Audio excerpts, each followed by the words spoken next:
എല്ലാവർക്കും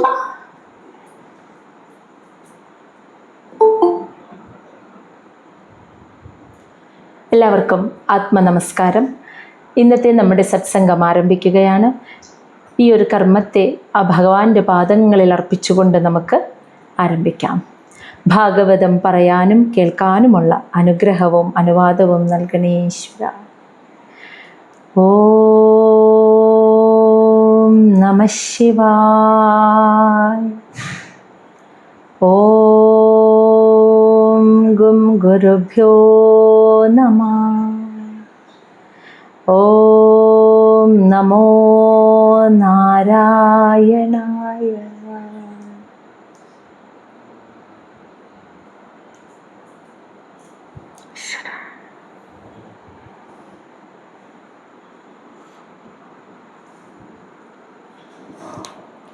ശ്രീമദ് മഹാഭാഗവതം ചതുർത്ഥ സ്കന്ധം അധ്യായം 29 അല്ലേ?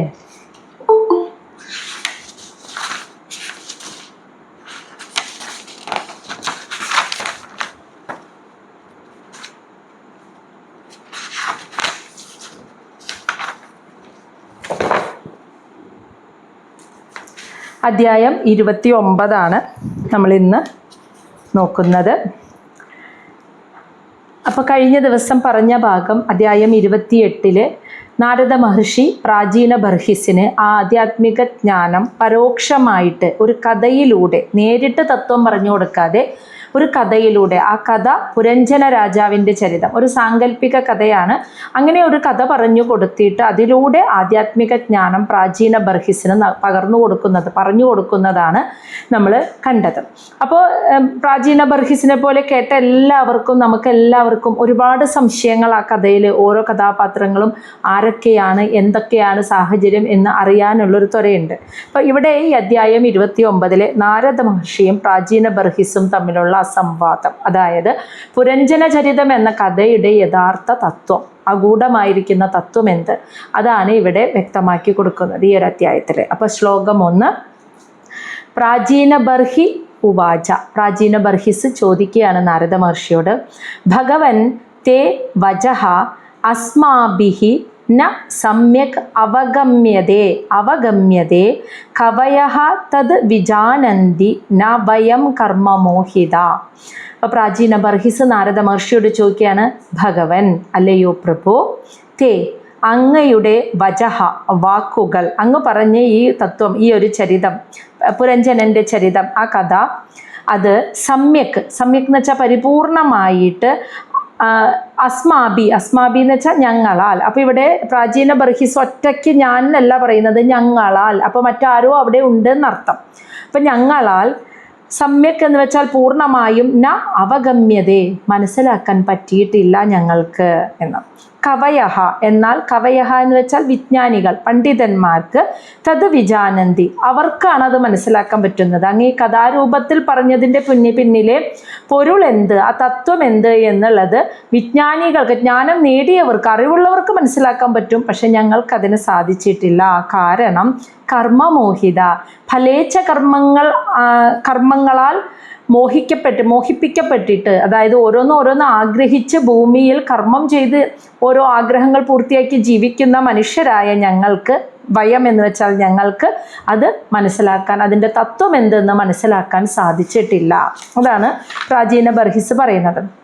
ജ്ഞാനികൾക്ക് മനസ്സിലാക്കാൻ പറ്റും, പക്ഷേ ഞങ്ങൾക്ക്, ഈ ഫലേച്ഛ കർമ്മങ്ങളിൽ മുഴുകി ജീവിക്കുന്ന ഞങ്ങളെപ്പോലെയുള്ള സാധാരണക്കാർക്ക് അതിൻ്റെ പൊരുൾ എന്താണ് ആ കഥയുടെ എന്ന് മനസ്സിലാക്കാൻ സാധിച്ചിട്ടില്ല എന്ന് പറയാനായിട്ട്. അപ്പം നാരദ മഹർഷി പറഞ്ഞു കൊടുക്കുകയാണ്. അപ്പം നമ്മൾ അധ്യായം ഏതായിരുന്നു എന്ന് ഓർമ്മയുണ്ടോ? 26 ആയിരുന്നേ നമ്മൾ.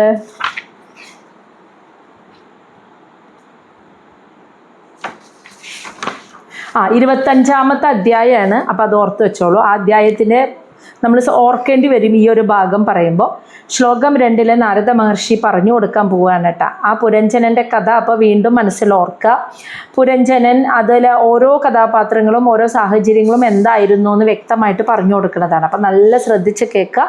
നാരദ ഉവാച, നാരദ മഹർഷി പറയാണ്, പുരുഷം പുരഞ്ജനം വിദ്യാത് യത് വ്യനക്തി ആത്മനഃ പുരം ഏക ദ്വി ത്രി ചതുഷ്പാദം ബഹുപാദം അപാതകം.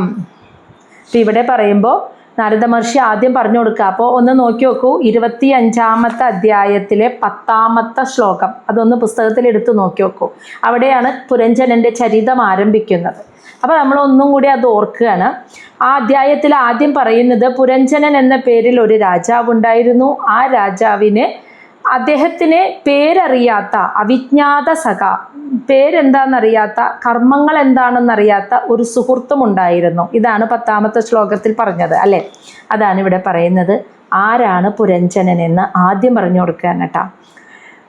പുരുഷം പുരഞ്ജനം, പുരുഷൻ ജീവാത്മാവാണ് പുരഞ്ജനം. പുരഞ്ജനൻ എന്ന വിദ്യാത് നീ ആദ്യം മനസ്സിലാക്കുക. അപ്പോൾ പറഞ്ഞു കൊടുത്ത് ഞാൻ പറഞ്ഞ പുരഞ്ജനൻ എന്ന പേരുള്ള ഒരു രാജാവ് ഉണ്ടായിരുന്നു എന്ന് പറഞ്ഞ ആ പുരഞ്ജനൻ ജീവാത്മാവാണ് എന്ന് മനസ്സിലാക്കാം.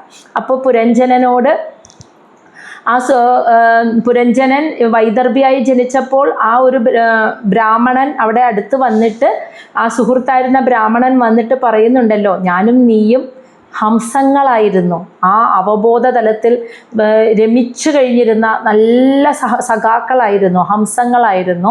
ഒരു ദിവസം പെട്ടെന്ന് ഈ ഭൗതിക ലോകം ആസ്വദിക്കാനുള്ള ആഗ്രഹം കൊണ്ട് നീ എന്നെ ഉപേക്ഷിച്ചു പോന്നു, എന്നെ സ്മരിച്ച് എന്നെ മറന്നു അവിടെ നിന്ന് ഭൂമിയിലേക്ക് പോന്നു എന്ന് പറഞ്ഞിരുന്നത് ഓർമ്മയുണ്ടല്ലോ. അപ്പോൾ ഇവിടെ ആ പുരഞ്ജനൻ എന്ന് പറയുന്നത് പുരുഷനായിരുന്നു. ആ പുരുഷൻ ജീവാത്മാവ്. അപ്പോൾ ആ ജീവാത്മാവ് പരമാത്മാവുമായി ഒരുമിച്ച് ആ അവബോധത്തിൽ ഇങ്ങനെ ഒരുമിച്ച് കഴിയുന്നിടത്ത് നിന്നും പെട്ടെന്ന് ഒരു ഭൗതിക പ്രകൃതിയെ അറിയണം, അതായത് ത്രിഗുണങ്ങളെ അനുഭവിക്കണം. ഈ പ്രപഞ്ചത്തെ ത്രിഗുണങ്ങളാണല്ലോ ഈ പ്രപഞ്ചം, കൂടിച്ചേരുന്നതാണല്ലോ ഈ പ്രപഞ്ചം എന്ന് പറയുന്നത്. അങ്ങനെയുള്ള ഈ പ്രപഞ്ചത്തെ അനുഭവിച്ചറിയണമെന്ന ആഗ്രഹം വന്ന് നീ എന്നെ ഉപേക്ഷിച്ചു പോന്നു എന്ന് പറഞ്ഞില്ലേ. അപ്പം എന്ന് വെച്ചാൽ ആരാ? ആ പരമാത്മാവിൽ നിന്ന് വേറിട്ട് ശരീരത്തിൽ ഇരിക്കുന്നവനാണ് ആര്? ജീവാത്മാവ് അല്ലെ. അപ്പൊ ആ ജീവാത്മാവിനെയാണ് പുരഞ്ജനൻ എന്ന് പറയുന്നത്. ജീവാത്മാവാണ്. വിദ്യാതെന്ന് വെച്ചാൽ അത് നീ ആദ്യം മനസ്സിലാക്കുക. യത് കാരണം ഈ എന്നിട്ട് നമ്മൾ 2-ാമത്തെ ശ്ലോകത്തിൽ എന്താ കണ്ടത്? ഈ പുരഞ്ജനന് താമസിക്കാൻ ഇഷ്ടപ്പെട്ട ഏറ്റവും സുഖം നൽകുന്ന ഒരു ശരീരം അല്ലെങ്കിൽ ഒരു പുരം അന്വേഷിച്ച് നടന്നു, വാസസ്ഥലം അന്വേഷിച്ച് നടന്നു എന്നാണ് നമ്മൾ പിന്നീട് കണ്ടത് അല്ലേ. ഒരുപാട് ചുറ്റി നടന്നു, എവിടെയും കാണാൻ പറ്റാതെ ഇങ്ങനെ ആകെ ഒരു നിരാശയായി നല്ലൊരു വാസസ്ഥലം പുരം അന്വേഷിച്ച് നടക്കുകയായിരുന്നു എന്ന് അല്ലേ. അതാണ് പറഞ്ഞത്. അപ്പോൾ ഇവിടെ പുരം എന്ന് പറയുന്നത് വാസസ്ഥലം, ജീവാത്മാവിൻ്റെ വാസസ്ഥലം എന്ന് പറയുന്നത് അപ്പോൾ എന്തായിരിക്കും? ശരീരം അല്ലേ. അപ്പോൾ പുരം അന്വേഷിച്ച് ആ പുരഞ്ജനൻ എല്ലാ സുഖങ്ങളോടും കൂടി വസിക്കാൻ പറ്റിയ ഒരു പുരം അന്വേഷിച്ചു നടന്നു എന്ന് പറയുന്നത് ജീവാത്മാവ് ഒരുപാട് ജന്മങ്ങൾ ഇങ്ങനെ എടുത്തെടുത്തെടുത്ത് വരികയാണ്. അതായത് കൃമികീടങ്ങളായിട്ടും പുഴുക്കളായിട്ടും പക്ഷിമൃഗാദികളായിട്ടും പല പല ഭൂതഗണങ്ങളായിട്ടും അല്ലെങ്കിൽ പ്രേത പിശാചുക്കളായിട്ടും ഒക്കെ പല പല ശരീരരൂപങ്ങളെ എടുക്കുകയാണ് ഈ ജീവാത്മാവ്. പക്ഷെ അവിടെ ഒന്നും ഒരു തൃപ്തി കിട്ടണില്ല, ഒരു പൂർണ്ണത കിട്ടണില്ല. ഏറ്റവും സുഖം നൽകുന്ന, ഏറ്റവും സുഖത്തെ ലഭിക്കുന്ന ഒരു ശരീരം അന്വേഷിച്ച്, അങ്ങനെ ഒരു വാസസ്ഥലം അന്വേഷിച്ച് നടക്കുകയാണ് ഈ ജീവാത്മാവ്. അതാണ് പുരഞ്ജനൻ ഏറ്റവും സുഖം നൽകുന്ന ഒരു സ്ഥലം അന്വേഷിച്ച്. അദ്ദേഹം ഓൾറെഡി ഒരു രാജാവാണ്, പക്ഷെ ആ കൊട്ടാരത്തിൽ വസിക്കുമ്പോഴും സുഖം പോരാ, അതിന് ഏറ്റവും സുഖം നൽകുന്ന മറ്റൊരു വാസസ്ഥലം പുരം അന്വേഷിച്ച് നടന്നു എന്ന് പറഞ്ഞാൽ പല പല ശരീരങ്ങൾ എടുക്കുന്നുണ്ട്, പല പല ശരീരങ്ങളിൽ വസിക്കുന്നുണ്ട്. പക്ഷെ അവിടെ ഒന്നും ആൾക്കൊരു തൃപ്തി കിട്ടണില്ല ആ ജീവാത്മാവിന്. ഇതിലൊരു സുഖമില്ല, ഈ ശരീരത്തിലൊരു സുഖമില്ല, അത് ഉപേക്ഷിച്ചു, അടുത്ത ശരീരം സ്വീകരിച്ചു. ഏറ്റവും സുഖമായിരിക്കാൻ പറ്റിയ ഒരു ശരീരം അന്വേഷിച്ച് നടക്കുകയാണ് കേട്ടോ. അതാണ് നമ്മൾ ആദ്യം ആ കഥയിൽ കണ്ടത്. അപ്പം ഇവിടെ പറയുന്നത് ആ പുരഞ്ജനൻ എന്തുകൊണ്ടെന്നാൽ വ്യനക്തി എന്ന് വെച്ചാൽ അതായത് ആ ജീവാത്മാവ് സ്വയം ഇങ്ങോട്ട് തിരഞ്ഞെടുക്കുകയാണെന്ന്, സ്വന്തം കർമ്മഫലത്താൽ സ്വയം തിരഞ്ഞെടുക്കുകയാണ് ആത്മനാപുരം, തനിക്ക് വസിക്കാനുള്ള വാസസ്ഥലം. ഓരോ ജീവാത്മാവും ആ കർമ്മഫലത്താൽ മുൻജന്മത്തിൽ ഇരുന്ന ആ ശരീരത്തിൽ ഇരുന്ന് ചെയ്ത കർമ്മഫലത്താൽ ആ ജീവാത്മാവ് സ്വയമാണ് അടുത്ത ശരീരത്തെ സ്വീകരിക്കുന്നത്, സ്വയം സ്വീകരിക്കുകയാണ് അടുത്തൊരു വാസസ്ഥലം. പുരം എന്നൊക്കെ പറയുന്നത് ശരീരമാണ്, അടുത്ത വാസസ്ഥലം സ്ഥലത്തെ ആ ജീവാത്മാവ് തിരഞ്ഞെടുക്കുകയാണെന്ന്. അപ്പോൾ പുരഞ്ജനൻ എന്ന് പറയുന്നത് ജീവാത്മാവ്. ആ ജീവാത്മാവ് സ്വന്തം കർമ്മഫലം അനുഭവിക്കാൻ വേണ്ടിയിട്ട് സ്വയം ഓരോരോ വാസസ്ഥലങ്ങൾ ഇങ്ങനെ എടുക്കും. പിന്നെ അത് കുറേ കഴിയുമ്പോൾ സമയമാകുമ്പോൾ അത് ഉപേക്ഷിക്കും, വീണ്ടും എടുക്കും, ഉപേക്ഷിക്കും. പക്ഷെ അവിടെ ഒന്നും ഒരു തൃപ്തി വരാതെ ഇങ്ങനെ എടുത്തും ഉപേക്ഷിച്ച് നടക്കുകയാണ്. അപ്പം എടുത്തതിൽ ഏക, ദ്വി, ത്രി, ചതുഷ്പാദം 1, 2, 3, 4 ബഹുപാദം നിരവധി പാദങ്ങളുള്ളതും ഇനി ആ പാദമില്ലാത്തതുമായ പല പല ശരീരങ്ങൾ എടുത്തു എന്ന്. പാദമില്ലാത്തതെന്ന് പറഞ്ഞ ഇഴജന്തുക്കളായിരിക്കണം അല്ലേ? പിന്നെ 2 പാദം എന്ന് പറഞ്ഞാൽ മനുഷ്യരായിരിക്കണം. 1 പാദമുള്ളത്, 4 പാദമുള്ളത് നാൽക്കാലികളായിരിക്കണം. ബഹുപാദം അനേകം പാദങ്ങളുള്ളത്, അങ്ങനെ എന്ന് വെച്ചാൽ പല പല ജീവികളുടെ ശരീരം എടുത്തിട്ടുണ്ട് ആ ജീവാത്മാവ്. അങ്ങനെ പല പല ശരീരങ്ങൾ എടുത്തു. അവസാനം പാദമില്ലാത്ത ഇഴജന്തുക്കളുടെ ശരീരങ്ങളും ഒക്കെ എടുക്കുന്നുണ്ട്. അങ്ങനെ പല ശരീരങ്ങളും പല പുരത്തിലും വസിച്ചു ആ ജീവാത്മാവ്. പക്ഷേ അവിടെയൊന്നും ഒരു തൃപ്തി വരാതെ ഏറ്റവും സുഖം തരുന്ന ഒരു പുരം അന്വേഷിച്ച്, വാസസ്ഥലം അന്വേഷിച്ച് ഇങ്ങനെ ആ ജീവാത്മാവ് ഓരോരോ ജന്മങ്ങൾ ഇങ്ങനെ ഓരോ ശരീരത്തിൽ ഇരുന്നിരുന്ന് നടന്ന് ആ പുരഞ്ജനൻ എന്ന ജീവാത്മാവ്. ഇനി ശ്ലോകം 3 യഹ അവിജ്ഞാത ആഹൃത തസ്യ പുരുഷസ്യ സഖാ ഈശ്വരഃ യത് ന വിജ്ഞായതേ പുംബി നാമഭിഹി ക്രിയാഗുണൈഹി.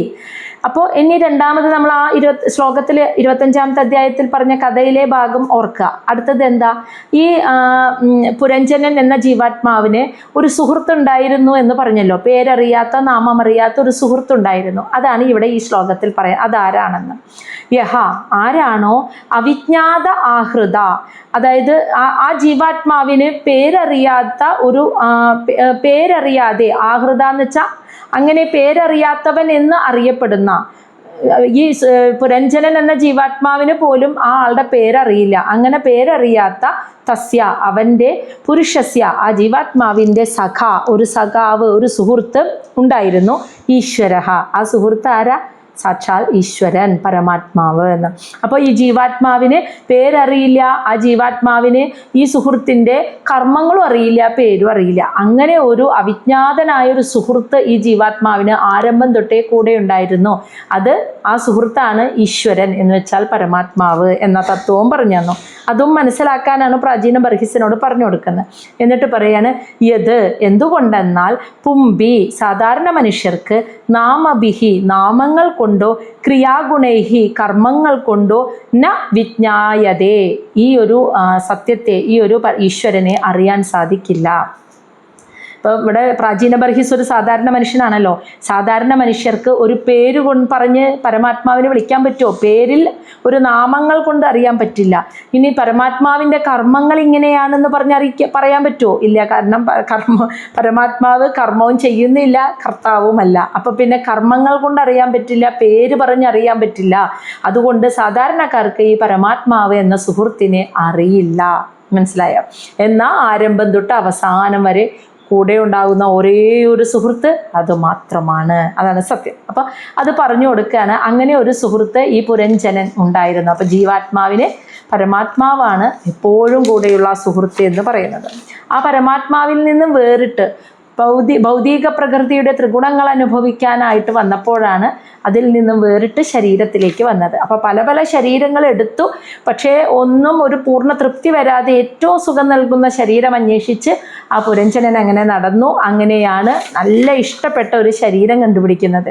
അത് ഏതാണെന്ന് ഓർമ്മയുണ്ടോ? ആ ശ്ലോകത്തിൽ പറഞ്ഞത് ഹിമാലയത്തിൻ്റെ താഴ്വരയിലായിട്ട് നല്ല ഒരു മനോഹരമായൊരു വാസസ്ഥലം കണ്ടെത്തിയെന്ന് പറഞ്ഞല്ലോ.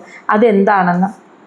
യഥാ ജിഗൃക്ഷൻ പുരുഷഃ കാത്സ്ന്യേന പ്രകൃതേ ഗുണാൻ നവദ്വാരം ദ്വിഹസ്താം അംഗ്രി തത്ര അമനുദ സാധു ഇതി യഥാ എപ്പോഴാണോ ജിഗൃക്ഷൻ എന്ന് വെച്ചാൽ ആസ്വദിക്കാൻ ആഗ്രഹിച്ചത് പുരുഷഃ ആ ജീവാത്മാവ് ആസ്വദിക്കാനായിട്ട് ആഗ്രഹിക്കുകയാണെന്ന്. എന്ത് കാർസ്നേന എന്ന് വെച്ചാൽ പൂർണ്ണമായി പൂർണ്ണമായിട്ടും പ്രകൃതിയെ ഗുണാൻ, പ്രകൃതിയുടെ ത്രിഗുണങ്ങളെ സത്വരജ തമോ ഗുണങ്ങളെ ആസ്വദിക്കാനായിട്ട് ഒരു ജീവാത്മാവ് എപ്പോഴാണോ ആഗ്രഹിക്കുന്നത് അപ്പോഴാണ് അത് പരമാത്മാവിൽ നിന്നും വേറിട്ടിട്ട് ഒരു ശരീരത്തിലേക്ക് വരുന്നത്. അങ്ങനെ വന്നപ്പോൾ ഇപ്പൊ നീ എന്നിൽ നിന്നും, അപ്പൊ ആ ബ്രാഹ്മണൻ പറഞ്ഞത് ഓർക്കുക വൈദർഭിയോട്, നീ എന്നോട് ചേർന്നിരുന്ന സുഹൃത്തായിരുന്നു, നീ ആ ത്രിഗുണങ്ങൾ അനുഭവിക്കണം എന്ന്. ത്രിഗുണം എന്ന് വെച്ചാൽ അറിയാലോ, സത്വരജ തമോ ഗുണങ്ങൾ. ഇതിന്റെ തോതിൽ വരുന്ന വ്യതിയാനത്താലാണ് പലതും ഇവിടെ ഉണ്ട് എന്ന് നമുക്ക് തോന്നുന്നത്. ആ തോന്നലിനെ സൃഷ്ടിക്കുന്നത് ഈ ത്രിഗുണമാണ്, മായയാണ്.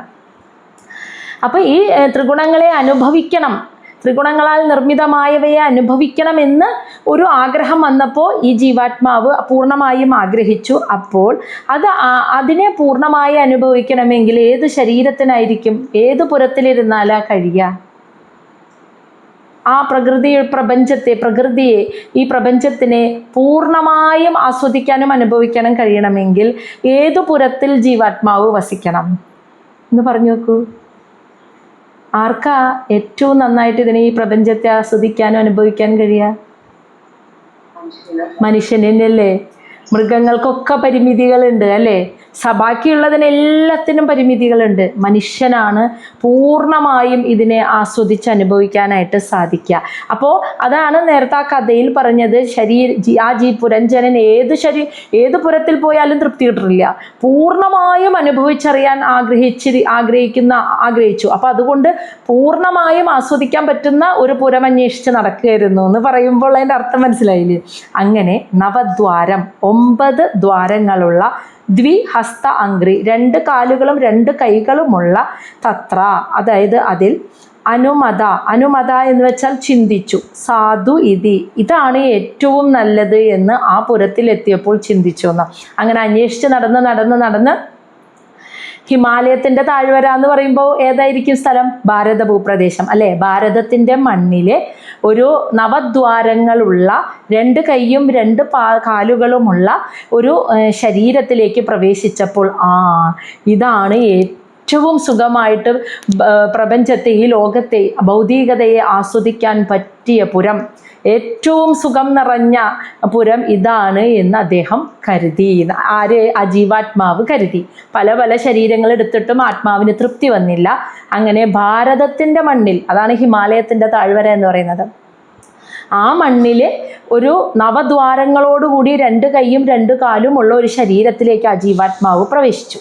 അത് പ്രവേശിച്ചപ്പോഴാണ് ഇതാണ് ഏറ്റവും നല്ലത്, സുഖം നൽകുന്ന പുരം, വാസസ്ഥലം, ശരീരം എന്ന് അദ്ദേഹത്തിന് തോന്നിയെന്ന്. അതാണ് ആ പുരത്തിലെത്തിയപ്പോൾ പുരഞ്ജനൻ വളരെ ഇഷ്ടപ്പെട്ടു എന്ന് പറഞ്ഞില്ലേ. അതിനുശേഷം എന്താ ഉണ്ടായ കഥയിൽ? പുരഞ്ജനൻ അവിടെ വെച്ച് നല്ല മനോഹരിയായ ഒരു സ്ത്രീയെ കണ്ടു. അതല്ലേ പിന്നെ പറഞ്ഞത്? അതാണ് നമ്മൾ നോക്കുന്നത്. അടുത്തത് ശ്ലോകം 5. ബുദ്ധിം തു പ്രമദാം വിദ്യാത് മമ അഹം ഇതി യത്കൃതം യാം അധിഷ്ഠായ ദേഹേ അസ്മിൻ പുമാൻ ഭുങ്ക്തേ അക്ഷിബി ഗുണാൻ. അവിടെ വെച്ച് അപ്പോൾ ആ ശരീരത്തിലേക്ക് ആ ജീവാത്മാവ് പ്രവേശിച്ചു. അതാണ് ഏറ്റവും നല്ല ശരീരമെന്ന് മനസ്സിലാക്കി. അപ്പോൾ എന്താ ഉണ്ടായത്? അവിടെ വെച്ചൊരു സ്ത്രീ ആ ശരീരത്തിലിരുന്നപ്പോൾ, ആ പുരത്തിലിരുന്നപ്പോൾ ഒരു സ്ത്രീയെ കണ്ടുവന്നു. അതായത് ആ ശരീരത്തിലിരുന്നപ്പോൾ ഒരാളെ കണ്ടു അവിടെ വെച്ച് ആ ജീവാത്മാവ്. അതാണ് ബുദ്ധിയാണ് ആ സ്ത്രീ. ബുദ്ധി എന്ന് പറഞ്ഞാൽ പ്രചോദിതമായ ബുദ്ധിയല്ല, മായയാൽ മൂടപ്പെട്ട ഭൗതിക ബുദ്ധി. മനസ്സിലായോ? മായയിൽ മുങ്ങി വീണ് കിടക്കുന്ന ഭൗതിക ബുദ്ധി. ആ ബുദ്ധിയാണ് ആ പുരത്തിൽ വെച്ച് കണ്ട സ്ത്രീ, പുരഞ്ജനി. മനസ്സിലായോ? പുരഞ്ജനനെ നയിച്ചിരുന്നത് പുരഞ്ജനന്റെ ഭാര്യയായിരുന്നു അല്ലേ. ഭാര്യയ്ക്ക് അടിമപ്പെട്ടിട്ടാ പുരഞ്ജനൻ കഴിഞ്ഞിരുന്നത്. എന്ന് വെച്ചാൽ ആ ജീവാത്മാവിനെ നയിച്ചിരുന്നത് ഈ ഭൗതിക ബുദ്ധിയാണ്. ബുദ്ധിയാണല്ലോ തോന്നിപ്പിക്കുന്നത്, തീരുമാനിപ്പിക്കുന്നത്. മനസ്സ് ചിന്തിക്കുകയാണ്, ബുദ്ധിയാണ് തീരുമാനിക്കുന്നത്. അപ്പോൾ ആത്മാവിനെ, ഈ തീരുമാനങ്ങളാണല്ലോ ആത്മാവിനെ കർമ്മഫലങ്ങളിലേക്കൊക്കെ നയിക്കുന്നത്. എവിടേക്ക് നയിക്കുന്നതും? മോക്ഷത്തിലേക്ക് നയിക്കുന്നതും കർമ്മഫലത്തിലേക്ക് നയിക്കുന്നതും. മോക്ഷത്തിലേക്ക് വിടണമെങ്കിൽ പ്രചോദിതമായ ബുദ്ധിയായിരിക്കണം. ഭൗതിക ബുദ്ധിയാണെങ്കിൽ കർമ്മഫലങ്ങളിലേക്ക് കൊണ്ട് അടുത്ത ജന്മത്തിലേക്ക് ആ ജീവാത്മാവിനെ കടത്തിവിടും. അപ്പോൾ ജീവാത്മാവ് പൂർണ്ണമായും ഈ ബുദ്ധിക്ക് അടിമയാണ്. ശരീരത്തിലേക്ക് പ്രവേശിച്ചപ്പോൾ ജീവാത്മാവ് ഒരാളെ കണ്ടു അവിടെ. അതാണ് മായയാൽ മൂടപ്പെട്ട ബുദ്ധി. അതാണ് ബുദ്ധിയും. പ്രമദാം, പ്രമദാം എന്ന് വെച്ചാൽ അവിടെ വെച്ച് ആ പുരത്തിൽ വെച്ച് പുരഞ്ജനൻ കണ്ട സ്ത്രീ ആരാ? പുരഞ്ജനി, പുരഞ്ജനന്റെ ഭാര്യ അല്ലെ? പുരഞ്ജനി എന്നാണ് ഇവിടെ ആ കഥയിലും പറഞ്ഞിരിക്കുന്നത്. അവ എന്ന് പറയുന്നത് ആ ഭൗതിക ബുദ്ധിയായിരുന്നു. ഇനി വിദ്യാത്ത് എന്ന് വെച്ചാൽ അത് നീ മനസ്സിലാക്കൂ. അപ്പോൾ ഇവിടെ പ്രാചീന ബർഹിസിനോട് നാരദ മഹർഷി പറയണ അത് പുരഞ്ജനന്റെ ഭാര്യ എന്ന് പറയുന്നത് അവിടെ ആ സ്ത്രീ ഭൗതിക ബുദ്ധി എന്ന് മനസ്സിലാക്കൂ. അങ്ങനെ ആ ബുദ്ധിയെ കണ്ടു.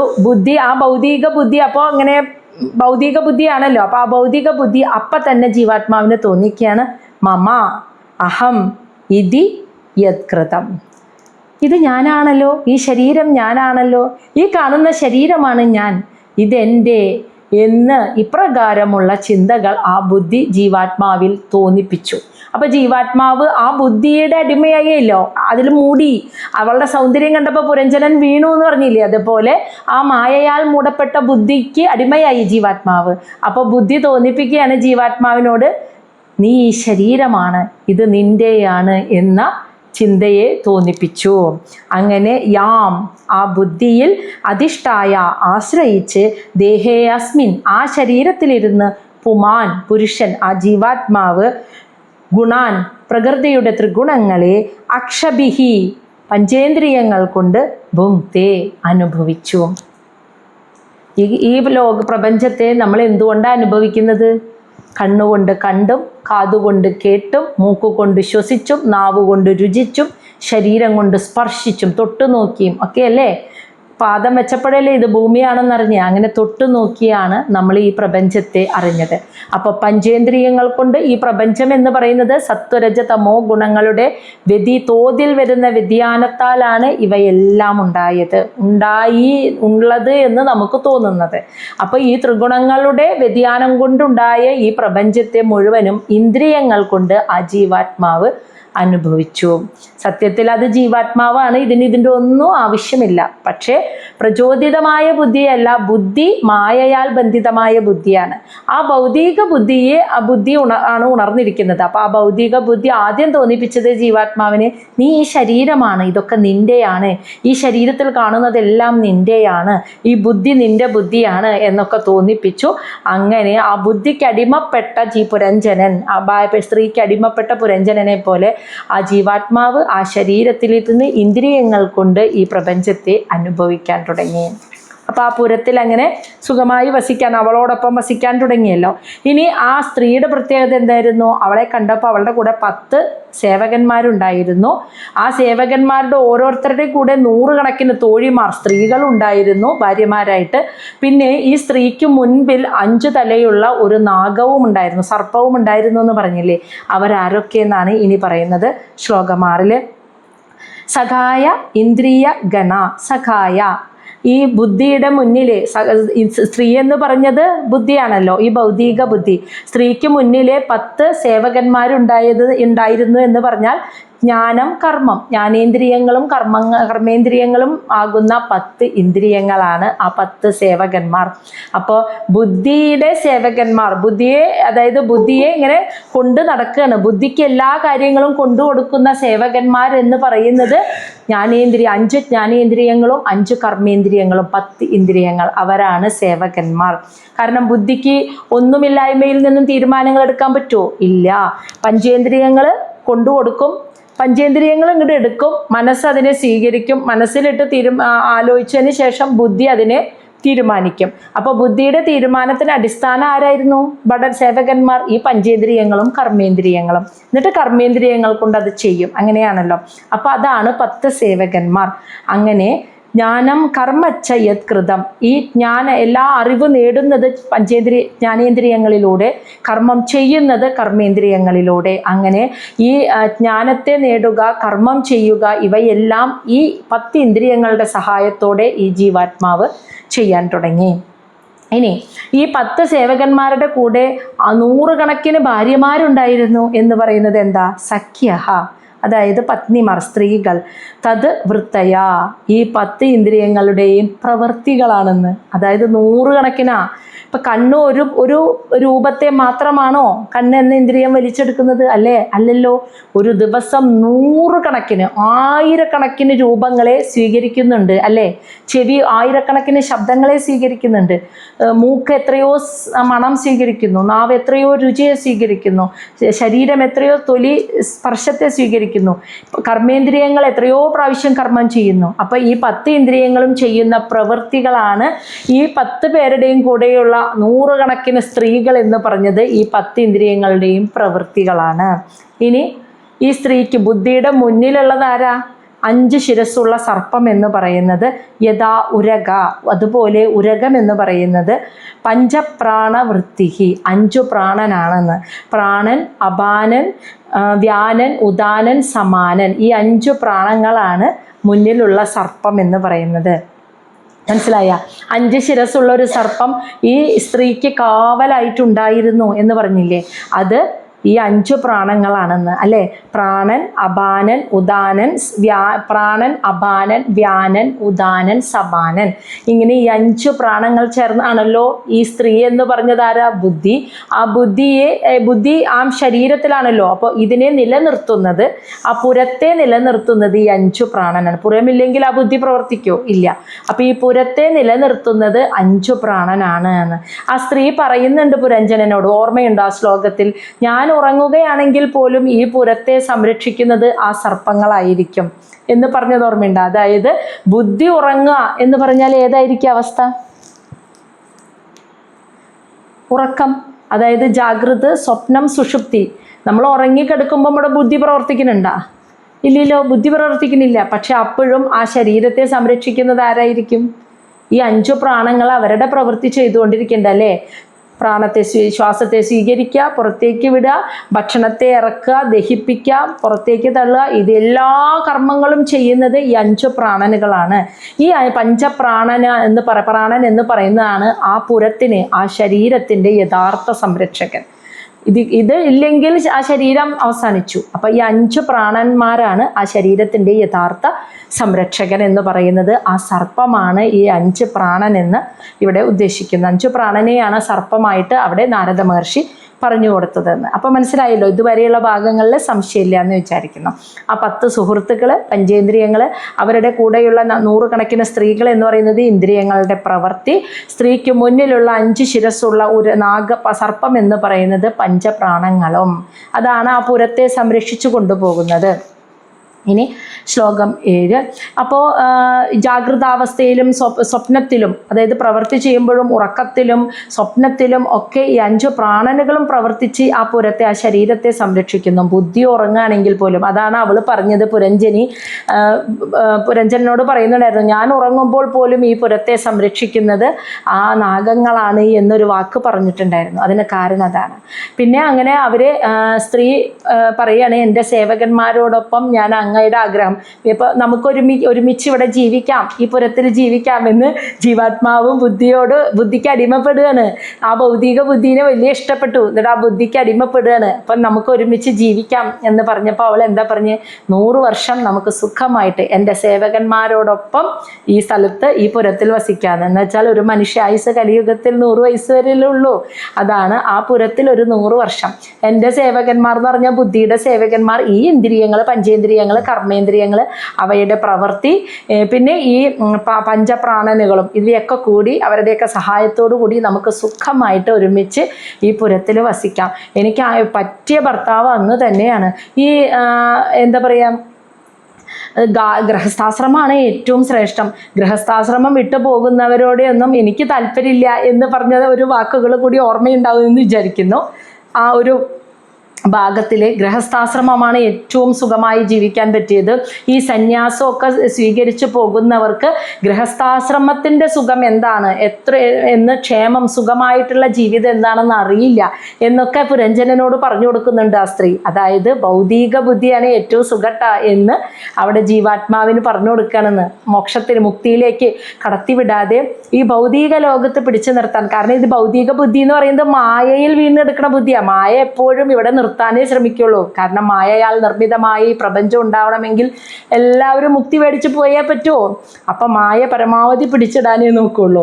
അപ്പോൾ ഭൗതിക ബുദ്ധി, ഈ ഗൃഹസ്ഥാശ്രമ ജീവിതം നമുക്ക് സുഖമായിട്ട് ഈ പുരത്തിൽ ഇങ്ങനെ വസിക്കാമെന്ന് ജീവാത്മാവിനെ പ്രേരണയിൽ അങ്ങോട്ട് പെടുത്തുകയാണ് ചെയ്യുന്നത് ആ ഭൗതിക ബുദ്ധി. അങ്ങനെ ജീവാത്മാവ് ആ ഭൗതിക ബുദ്ധിയോടുകൂടി ഈ ഇന്ദ്രിയങ്ങളുടെ സഹായത്തോടെ സുഖം അനുഭവിച്ച് അങ്ങനെ ആ ശരീരത്തിൽ വസിക്കുന്നു. അതായത് ആ പുരത്തിൽ അവളോടൊപ്പം സുഖമായി ജീവിച്ചു എന്ന് പറഞ്ഞത് അതാണ്. ഇനി ശ്ലോകം 7. ബൃഹദ്ബലം മനഃ വിദ്യാത് ഉഭയ ഇന്ദ്രിയ നായകം പഞ്ചാലാഹ പഞ്ചവിഷയ യത് മധ്യേ നവകം പുരം. ഇനി വേറെ 10 സേവകന്മാർ കൂടാതെ 11ാമത്തെ ഒരു മഹാഭടനും കൂടി ഉണ്ടായിരുന്നു സേവകനായിട്ട് അവൾക്ക് എന്ന് പറഞ്ഞിരുന്നു, പുരഞ്ജനിക്ക് ഉണ്ടായിരുന്നു എന്ന് പറഞ്ഞിരുന്നു. അതാരാണെന്നാണ് ഇനി പറയുന്നത്. ബൃഹത് ബലം, വളരെ ശക്തിയുള്ള ഒരു നല്ല ശക്തിയുള്ള ഒരു ഭടൻ കൂടി 11ാമതുണ്ടായിരുന്നു അവളുടെ കൂടെ. അത് മനഃ, മനസ്സാണ് എന്ന് വിദ്യാത്, മനസ്സിലാക്കൂ എന്ന് നാരദ മഹർഷി പ്രാചീന ബർഹിസിനോട് പറയാണ്. അത് ഉഭയ ഇന്ദ്രിയ നായകം, ഈ 2 ഇന്ദ്രിയങ്ങളുടെയും, 2 എന്ന് വെച്ചാൽ പഞ്ചേന്ദ്രിയങ്ങൾ, കർമ്മേന്ദ്രിയങ്ങൾ, ഈ 2 സെറ്റ് ഇന്ദ്രിയങ്ങളുടെയും നായകനാണ് ഈ വളരെ ശക്തിമാനായ ഭടനായ മനസ്സ് എന്ന് പറയുന്നത്. അപ്പോൾ വളരെ ശക്തിമാനായ ഒരു ഭടനും കൂടി അവൾക്കൊപ്പം ഉണ്ടായിരുന്നു എന്ന് പറഞ്ഞിരുന്നു. ആ പറഞ്ഞതുകൊണ്ട് ഉദ്ദേശിക്കുന്ന തത്വം മനസ്സാണ്. പഞ്ചേന്ദ്രിയങ്ങളുടെയും കർമ്മേന്ദ്രിയങ്ങളുടെയും യഥാർത്ഥ നായകൻ മനസ്സാണ്. അതാണ് നല്ല ശക്തിമാനാണ് എന്ന് പറയുന്നത്. ഇനി പഞ്ചാലാഹ പഞ്ചവിഷയാഹ, പഞ്ചാലം എന്നാണ് ആ ദേശത്തിന് പേരെന്ന് പറഞ്ഞില്ലേ, അത് പഞ്ചവിഷയങ്ങൾ, 5 വിഷയങ്ങൾ. ഇന്ദ്രിയങ്ങളുടെ വിഷയങ്ങളുണ്ടല്ലോ. കണ്ണിൻ്റെ വിഷയം എന്താ? രൂപം, കാഴ്ചകൾ അല്ലേ. മൂക്കിൻ്റെ വിഷയം